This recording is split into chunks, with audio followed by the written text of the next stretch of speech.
घर पर इस्तेमाल होने वाले कई सामान अब सस्ते होने जा रहे हैं। जी हाँ, टूथपेस्ट, बर्तन, कपड़े, जूते जैसे आम आदमी के इस्तेमाल में आने वाले आइटम्स जल्द ही सस्ते हो सकते हैं। इस साल की शुरुआत में इनकम टैक्स में कई रियायतें देने के बाद केंद्र सरकार अब मिडिल क्लास और लोअर इनकम फैमिली को गुड्स एंड सर्विस टैक्स यानी जीएसटी में कटौती कर राहत देने की तैयारी कर रही है।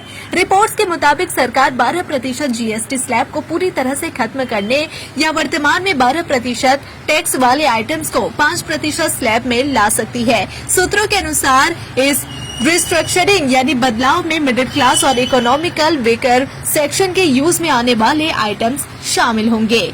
अगर प्रस्तावित बदलाव लागू होते हैं तो इनमें से कई आइटम सस्ते हो जाएंगे। सरकार इजी टू कंप्लाई यानी आसान जीएसटी पर भी विचार कर रही है। सूत्रों के अनुसार इस कदम से सरकार पर 40,000 करोड़ रुपए से 50,000 करोड़ रुपए का बोझ पड़ेगा, लेकिन वह शुरुआती असर को झेलने के लिए तैयार है। इससे खपत में बढ़ोतरी हो सकती है। केंद्र का मानना है कि कम कीमतों में बिक्री बढ़ेगी, जिससे टैक्स बेस बढ़ेगा और लॉन्ग टर्म जीएसटी कलेक्शन में ग्रोथ होगी।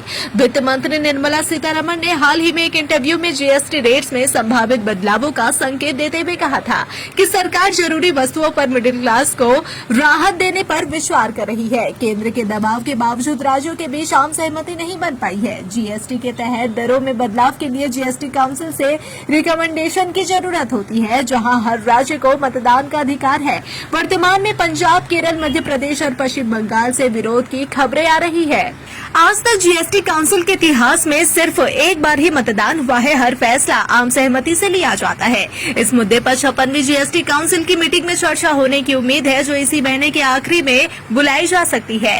नियम के अनुसार काउंसिल को बुलाने के लिए कम से कम 15 दिन का नोटिस दिया जाता है। भारत में 12% जीएसटी स्लैब में आमतौर पर वे आइटम्स शामिल होते हैं जो मिडिल क्लास और लोअर इनकम फैमिली के लिए आम यूज के होते हैं।